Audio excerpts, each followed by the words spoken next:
Before we begin, let us know where you're listening from. After the story, rate it from 1 to 10. Now let's start. Vienna, 1848. The autumn leaves rustled beneath Maximilian Roth's polished boots as he walked through the Schönbrunn Palace gardens. The young Archduke moved with the careful posture demanded of Habsburg nobility, though his mind wandered far from the concerns of state. The revolution that had rocked the empire earlier that year had been suppressed, but the whispers of change lingered in the air like the scent of gunpowder. At 26, Maximilian had observed the tumult with a thoughtfulness that distinguished him from his more reactionary cousins. While not the heir to the throne, that burden fell to his cousin Franz Joseph. Maximilian's position as Archduke meant his marriage was still a matter of imperial policy rather than personal choice. "Your Imperial Highness," called a voice, breaking his reverie. Count Metternich's secretary approached with a bow so precise it might have been measured with instruments. "His Excellency requests your presence in the Blue Salon. The Imperial Marriage Council has convened." Maximilian nodded, concealing his reluctance behind the mask of duty he had worn since childhood. "I shall attend at once." The Blue Salon, with its silk-covered walls and gilded furnishings, housed 7 of the most influential men in the empire. They rose as Maximilian entered, bowing with the practiced deference of men who understood precisely their place in the hierarchy. "Archduke Maximilian," Count Metternich said, his weathered face betraying nothing of his thoughts. "We have reached a consensus regarding your marriage prospects." "Indeed."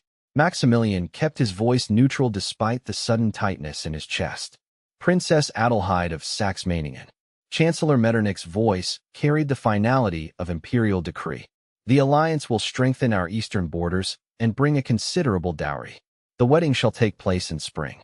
Maximilian had never met the princess, though her reputation for piety and obedience had reached Vienna. A suitable bride by every political measure. "The council has spoken with wisdom," Maximilian replied, the words hollow in his mouth. "I am, as always, a servant of the empire." That evening, seeking solitude, Maximilian dismissed his attendants and walked to the imperial library. The vast room, with its thousands of leather-bound volumes reaching toward a painted ceiling, had always provided sanctuary from the strictures of court life. "Your Highness," came a soft voice from between the stacks. "Forgive me, I did not expect anyone at this hour." He turned to find a young woman clutching several volumes of poetry. Her dress, though of fine quality, lacked the excessive ornamentation favored at court. Her chestnut hair was swept back simply, revealing features that seemed too expressive for the imperial palace. "No forgiveness necessary," he said, noting how she met his gaze directly before remembering to lower her eyes. "The library belongs to all who treasure knowledge." "Then I am an intruder who has found asylum," she replied with unexpected wit. "For I have been raiding your French poetry collection most thoroughly." Something in her manner, the absence of the practiced flattery he encountered daily, caught his attention. "You prefer the French poets?" "I find Hugo speaks to the present moment with remarkable clarity," she said, then hesitated. "Though perhaps such sentiments are unwelcome in Vienna these days." A smile touched his lips. "Revolutions come and go, but poetry endures." "May I ask your name?" "Rebecca Fletcher, Your Highness. My father is the English ambassador." "Ambassador Fletcher's daughter." Maximilian nodded, recalling the recently appointed diplomat. "Then you are new to our court." 3 months in Vienna, and still discovering its secrets." She gestured to the vast library, this room being the most magnificent thus far. "Then allow me to recommend some Austrian poets who might complement your French revolutionaries." He moved toward a nearby shelf, conscious of breaking protocol by conversing so informally with a young woman without a chaperone. Yet something in her intelligent gaze made the risk seem trivial. As weeks passed, Maximilian found himself returning to the library at the same evening hour. Sometimes Rebecca would be there, sometimes not, but their conversations, ranging from literature to philosophy, from music to the changing face of Europe, became a secret he guarded jealously. "Your father must wonder at your love of dusty books," Maximilian said one evening as they discussed Goethe's theory of colors. "Father encourages intellectual pursuits," she replied, her fingers tracing the edge of a leather binding. "He believes an educated daughter makes a more effective diplomatic asset." "Is that how you see yourself?" "As a diplomatic asset." Her smile faltered slightly. "We all serve purposes beyond our choosing, Your Highness. I imagine you understand that better than most." The truth in her words struck him with unexpected force. "Indeed, the council has selected my bride, and spring approaches with alarming speed." A shadow crossed her face, quickly masked.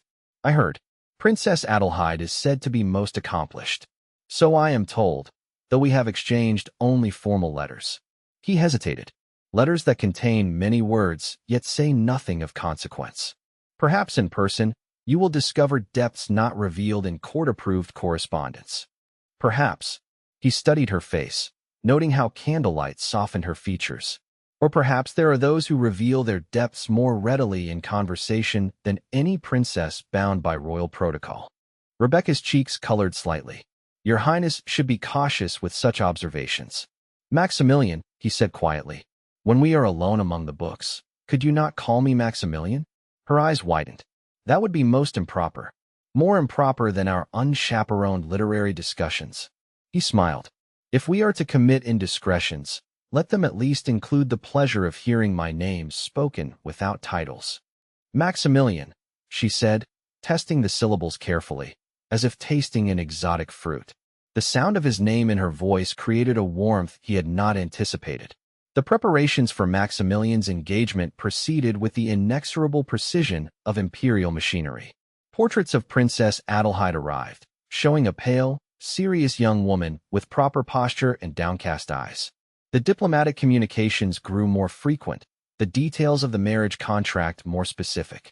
Yet each evening when protocol allowed, Maximilian found himself in the library, sometimes bringing small treasures to share: a rare edition of Dante, Mozart's handwritten sheet music, maps from the age of discovery. "You've traveled widely for one so young," Rebecca observed one night as they examined a map of the Mediterranean.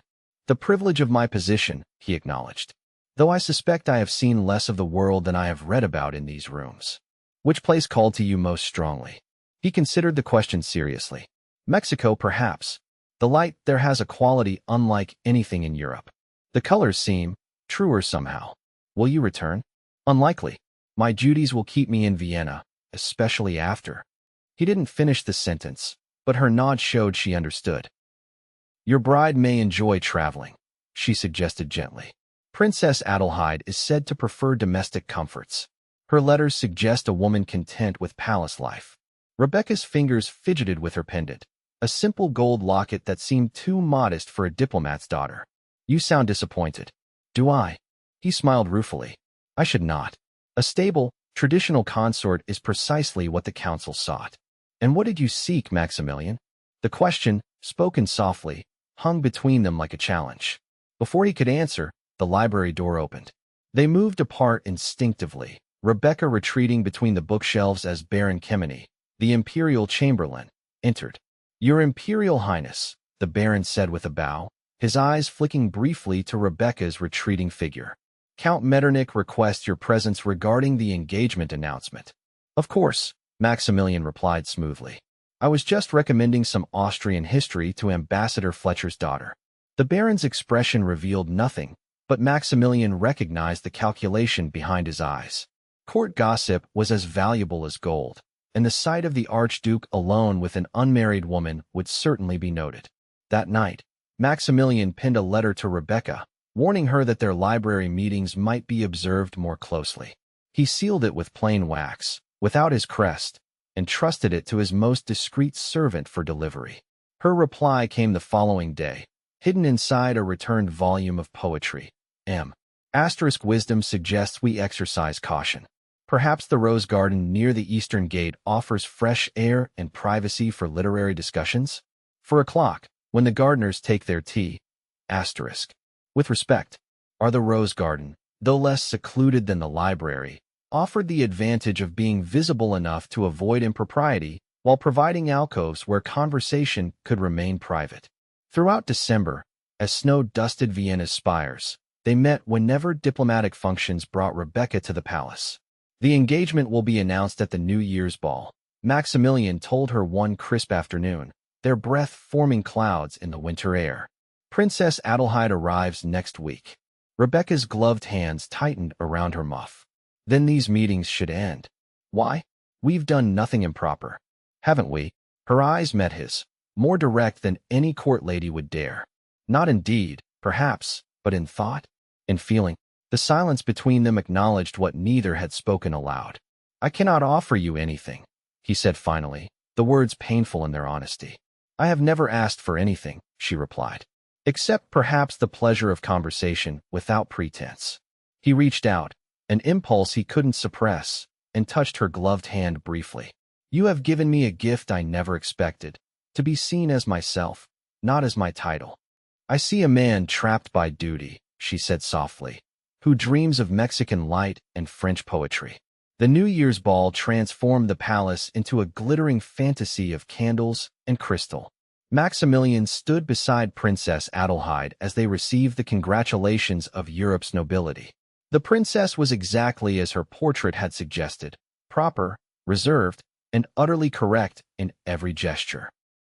Your Highness seems distracted, she murmured in German as the Austrian Prime Minister moved away. Forgive me, Maximilian replied. The responsibilities of the evening weigh heavily. As they should. Her pale blue eyes assessed him with unexpected shrewdness. This union is not about us as individuals, but about what we represent. The frankness of her statement surprised him.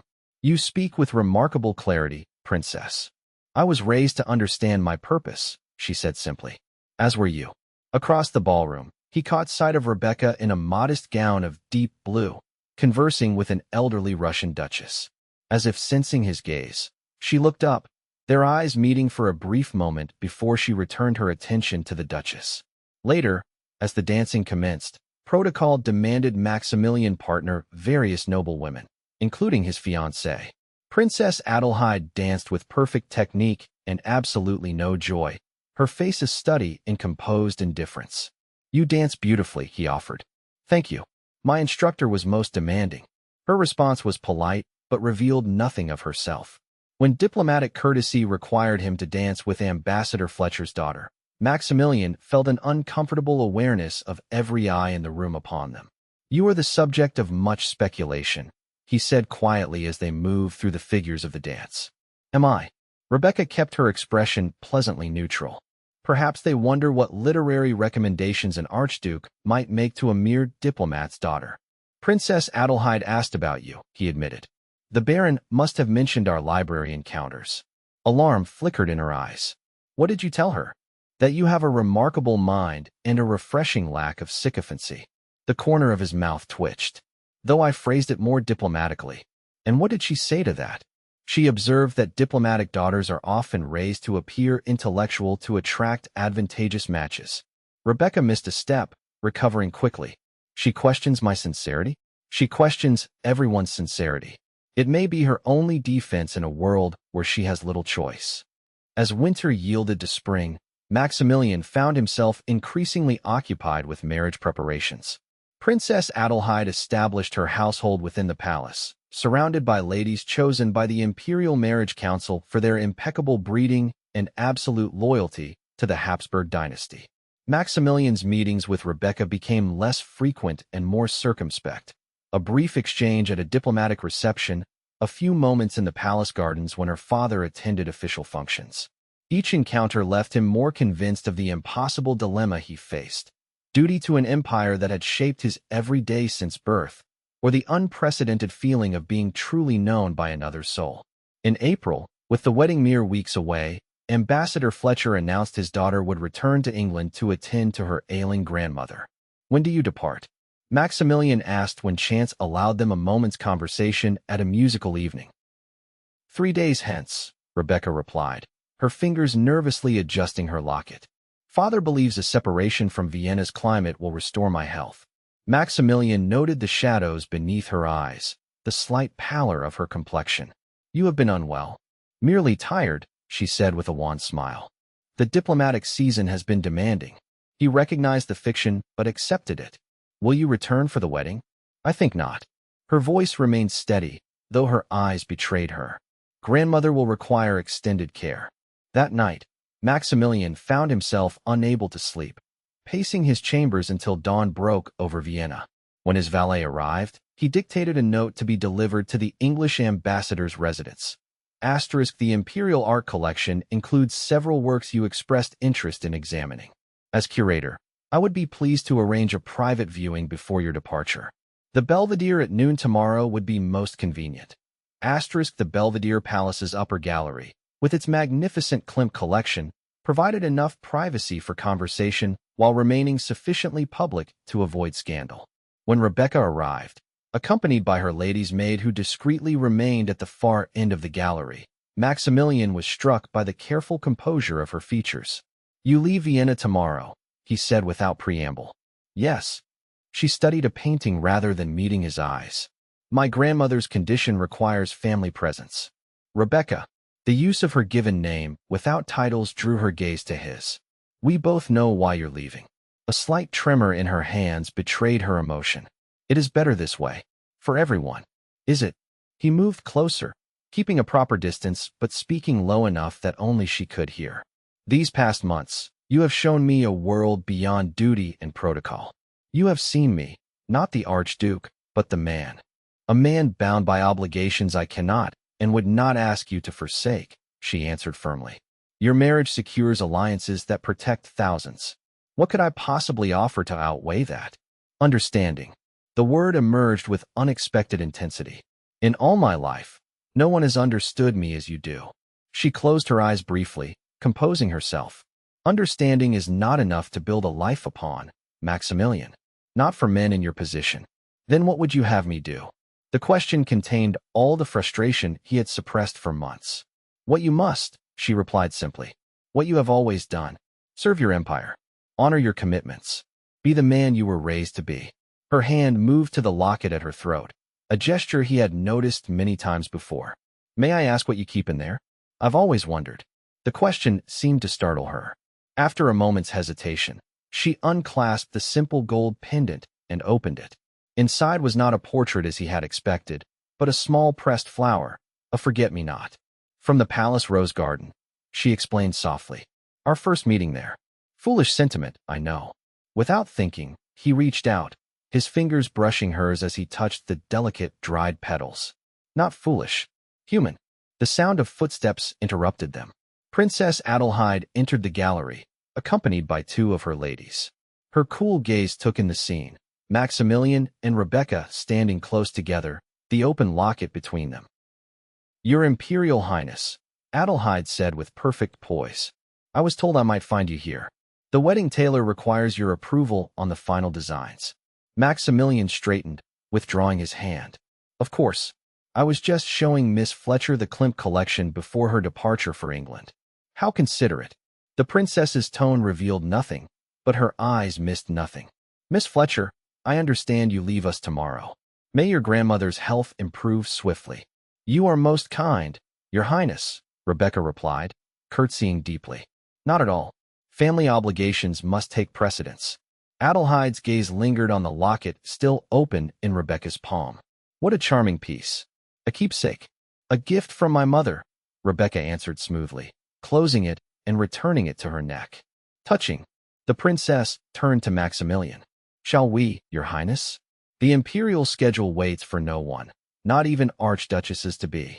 That evening, Maximilian received a summons from his cousin, Emperor Franz Joseph. The young emperor, only 18 but already bearing the weight of an empire recently shaken by revolution, received him in his private study.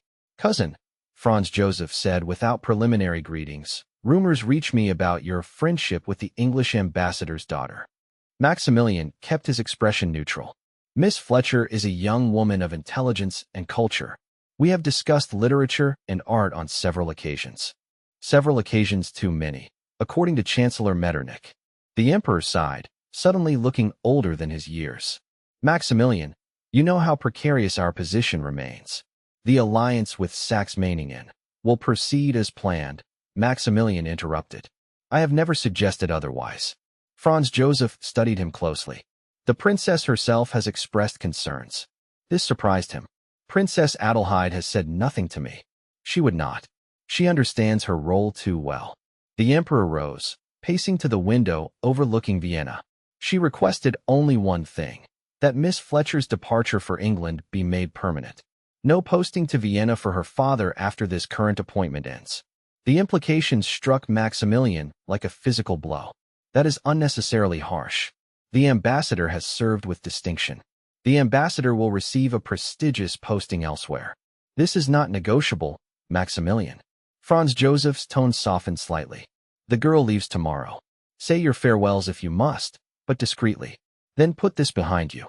Dawn found Maximilian at the small private railway station used by diplomats and nobility. He had come without attendants, dressed simply enough to avoid immediate recognition. Rebecca's surprise at seeing him quickly gave way to alarm. "You shouldn't be here," she said, glancing anxiously at her father, who was speaking with railway officials some distance away. "If anyone sees, let them see," he interrupted, then caught himself. "No, you're right. But I couldn't let you leave without." He stopped, uncertain what he had come to say. Rebecca's composure, maintained so carefully through their months of friendship, finally cracked.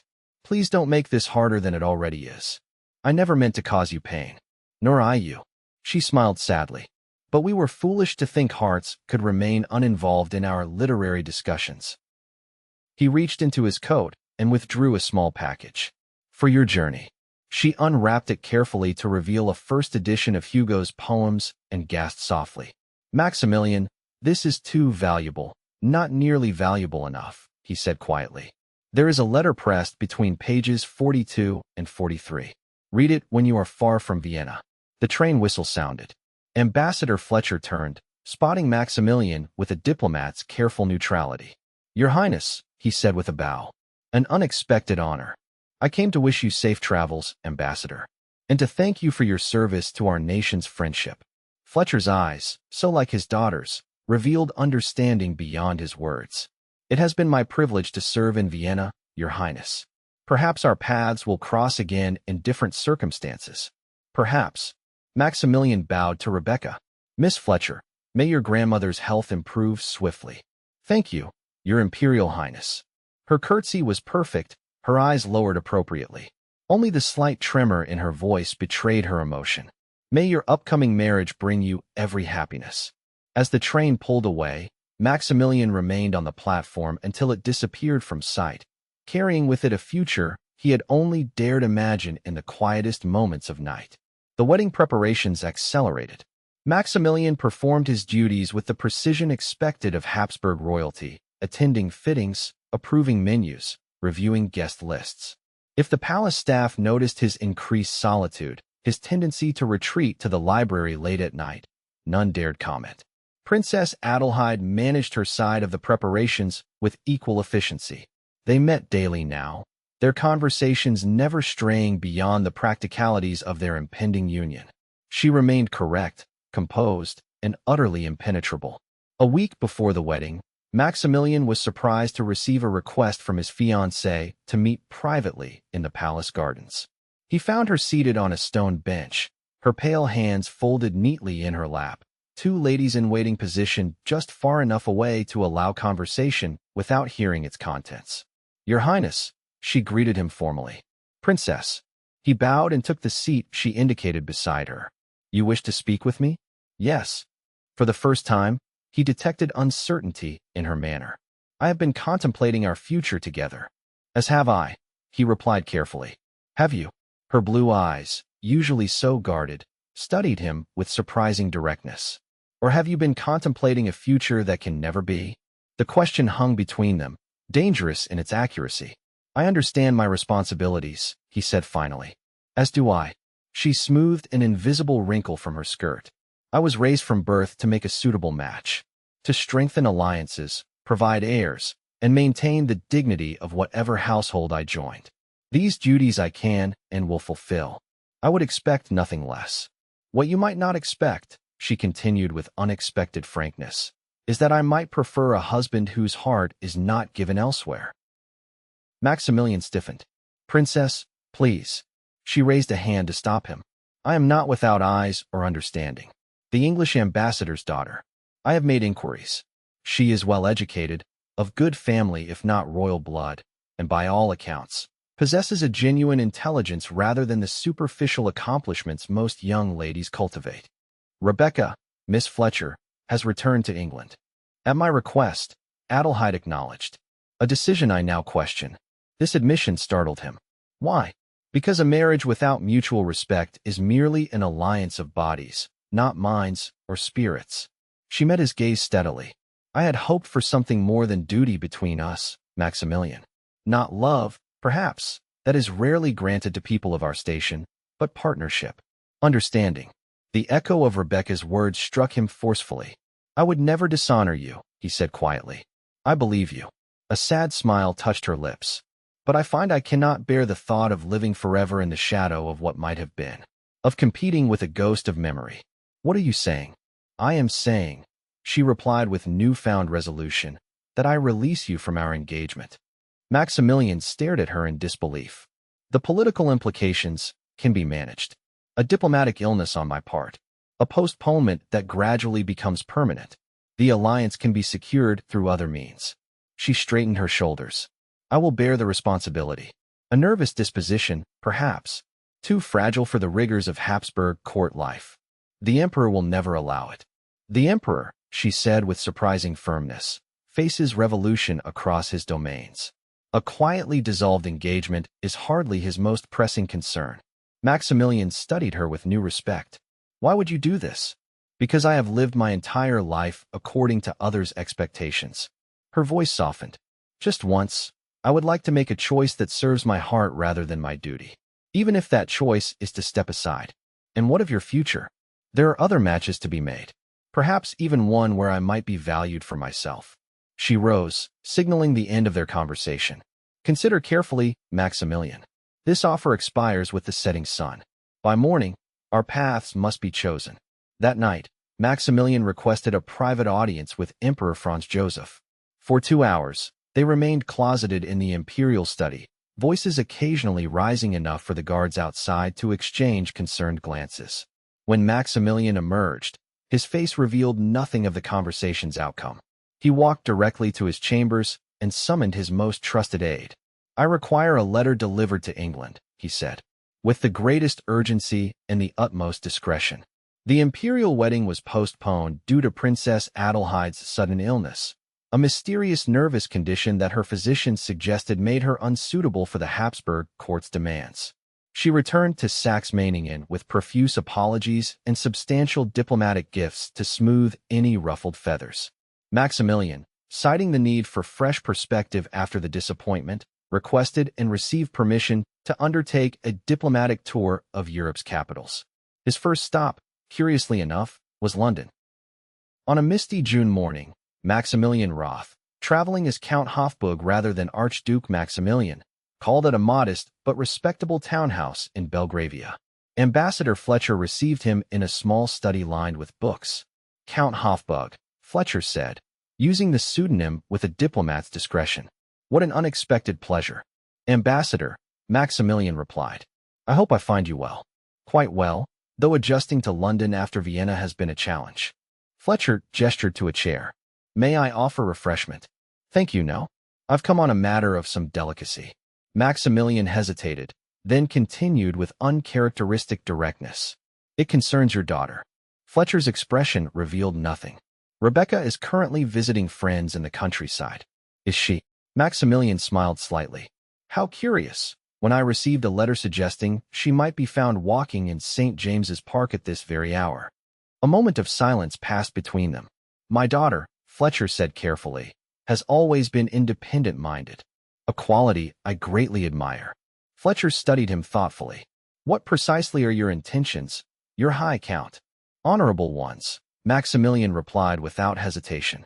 With your permission, I would speak with her. And the matter of your engagement? Dissolved, with the Emperor's reluctant blessing. Fletcher's eyebrows rose.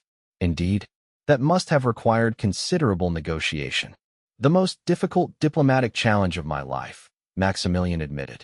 But some treaties are worth any effort to secure. The ambassador's composure finally cracked into a genuine smile. She walks by the duck pond this time of morning. A creature of habit, my Rebecca. St. James's Park was quiet in the early hours, populated only by a few gardeners and early-rising Londoners taking constitutional walks. Maximilian spotted her seated on a bench near the water, a book open in her lap, though her gaze was directed at the distant trees. She wore a simple blue dress, her hair arranged more casually than Viennese court fashion would permit. The gold locket still hung at her throat. As he approached, she looked up, her expression transforming from polite inquiry to astonishment. "Maximilian?"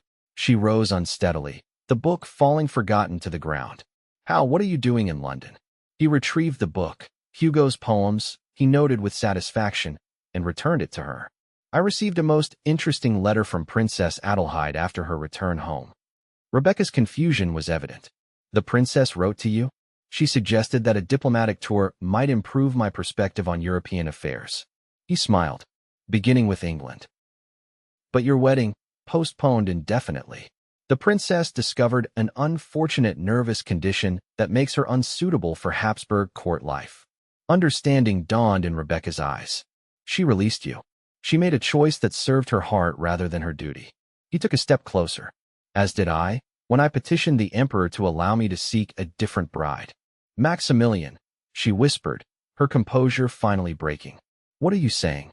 "I'm saying that I have lived my entire life according to others' expectations. Duty, protocol, imperial necessity, these have dictated my every action." He took her hands in his. "Until I met a woman in a library who saw me as a man, not a title." Tears glistened in her eyes. "The emperor agreed to this?" "After considerable persuasion. There will be conditions, of course. You would need to convert to Catholicism. Our children would be raised in the Habsburg traditions. Your father would receive a significant elevation in diplomatic rank." "You've thought of everything," she said with a watery laugh. "Not everything." He reached into his pocket and withdrew a small box. "I neglected to consider whether you would actually accept." He opened it to reveal not the elaborate diamond one might expect for an imperial proposal, but a simple gold ring set with tiny forget-me-nots crafted in sapphires. "Rebecca Fletcher," he said quietly, "will you do me the honor of becoming my wife, not because a council selected you, but because my heart did?" Her answer came not in words, but in the way she closed the distance between them, her hands framing his face with a tenderness that required no imperial decree to authenticate. 6 months later, in a ceremony significantly smaller than originally planned, but no less significant in diplomatic importance, Archduke Maximilian married Rebecca Fletcher in Vienna's Karlskirche. Princess Adelheid sent her congratulations from Saxe-Meiningen, where she had recently announced her own engagement to a duke who, court gossip suggested, valued her keen mind as much as her royal lineage. Emperor Franz Joseph, though initially resistant, had come to appreciate Rebecca's quick intelligence and diplomatic instincts, qualities that served the Habsburg interests as effectively as any traditional alliance might have done. As they stood on the palace balcony, acknowledging the cheers of Viennese citizens below, Maximilian turned to his bride. "Happy?" he asked softly.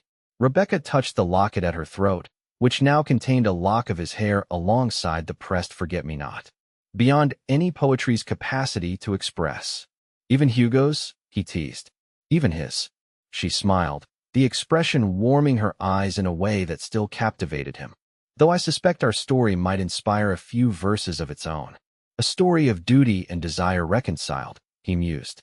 "Of an emperor's council that selected one bride, while his heart chose another. And of how," she added, squeezing his hand, "sometimes even emperors must listen to their hearts." Above them, Vienna's skies cleared after morning rain, the sunlight breaking through clouds to illuminate the city's spires and domes. Within the Habsburg palace, among portraits of ancestors who had married for alliance and empire, a new chapter began, one written not by councils of state, but by two people who had found in each other something worth more than tradition, the courage to choose their own path.